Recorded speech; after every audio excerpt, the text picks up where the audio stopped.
G'day folks, welcome to a Sunday little update and bit of mucking around in the shed. Not an awful lot happening. I was originally going to do a video asking for if anyone knew where to get right angle SATA ribbons, but I figured I'd do the easy thing and just search for the damn things, and sure enough I found a couple of online stores that have them nice and cheap, and I decided to order a couple of them, as well as a Thermaltake 700 watt light power supply, which has the 6+2 or 8-pin SATA, or sorry not SATA, PCIe graphics card power adapter, because I need that for the GeForce GTS 250 that I got off Nakoti. And the other issue I was having was my SATA connectors are directly along from the PCIe port, so having a parallel plug sticking out of the main board meant that the top plastic fan cowling on the graphics card would hit it, and you wouldn't be able to bottom the card out in the slot. So I'm ordering some which are about half as high and come out at a right angle. So hopefully I've got just enough room to fit that card on that main board, because it is a big card. It spans the entire width of the case, and it goes over the top of both of my SATA ports. It's only a twin port board, so I've got two cables coming for $4.95 each, and a Thermaltake light power supply. I didn't order from this one though, I ordered from Warcom. Someone recommended that site to me. It's actually a little bit cheaper than the one I just had up, which was, yeah, they're selling it for $88, and that's iTech. But this site actually has all the details on the power supply, so down there it says 6+2, power ratings, approximate operating hours, 100,000 hour rough rating. Yeah, they're not bad. Thermaltake stuff's got a pretty good rep anyway. So I'll wait for that stuff to come in the next few days, and hopefully I can really get this computer of mine in the bedroom cranking. I'll be able to play Deus Ex Human Revolution on high quality. Right now I'm playing it almost low. Have to play Skyrim low. That barely runs actually, it gets a bit chuggy at times. So it'll be nice to be able to play all that stuff again. Half tempted just to whack a copy of World of Warcraft back on this computer, just for the fun of it. Not that there's really much to do in that game, it's just I found all the boxes and CDs the other day and figured it'd be worth, since I spend so much money and time on it, just pop in and see if any of my friends are still playing it or anything like that. But I doubt it. A lot of people stopping playing that game, God.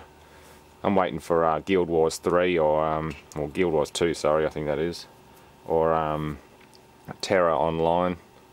I think it's Terra. It's a free-to-play Korean MMO. Kind of interesting. You can make a giant, or not giant, but a pygmy squirrel mouse dog creature. strange character races. All the male characters are all big macho sword-wielding behemoths. All the female characters are your typical Asian style, scantily clad, barely wearing anything, perfectly modelled women. Yeah, typical Asian MMO. But looks like a load of fun. A few of the major commentators on YouTube are currently covering the beta of that, so I'm looking forward to it. And it's free to play too. So yeah, I'm going to spend some time searching through this and just see what other cool gadgets they've got. I want a, that's what I should have ordered, a HDMI to DVI adapter. It's one thing I haven't done yet, because I want to be able to use that 50-inch Samsung Plasma as a monitor as well. Or better yet, save up and buy a couple of borderless LED, LCD panels and just set them side by side for surround vision. So a couple of 40-inch or even 50-inch borderless LCDs sat side by side at the end of the bedroom would look absolutely stunning. But yeah, that's big dollars at the moment. They're still pretty expensive if you want the latest greatest stuff.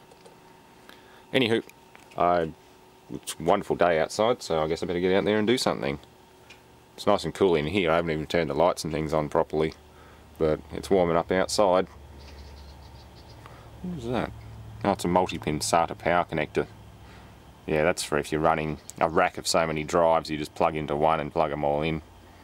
That'd be very convenient and very tidy.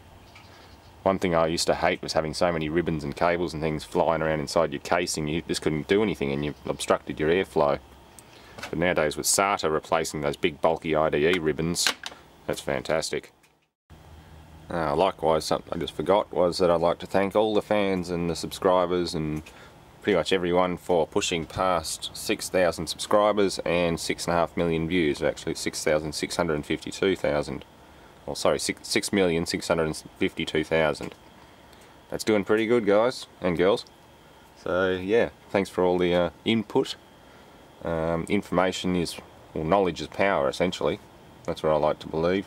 Knowledge is power, and knowledge should generally be free, unless it's really pertinent to a specific product design or something, in which case it might cost some money. But I don't have anything in my collection or in my workshop that warrants paying money for information, and that's the way I want to keep this channel. Obviously I am a partner, so just simply interacting with and using the channel racks up views and things like that, and that essentially pays for a lot of the projects and other interesting artifacts that I bring home. Things like that radar unit, various engines, stuff that a lot of my subscribers haven't seen before. Oh, I got a message. Yeah, stuff that people haven't seen before or don't get access to in other parts of the world. I mean, hearing that cars like the Ford Fairmont that I have is pretty much non-existent in Europe. I figured they might have had their own generic homebrew car like that, but it seems Australia, the United States and some of those other countries are the only ones that have commonly have big 6-cylinder or V8 front or rear wheel drive cars.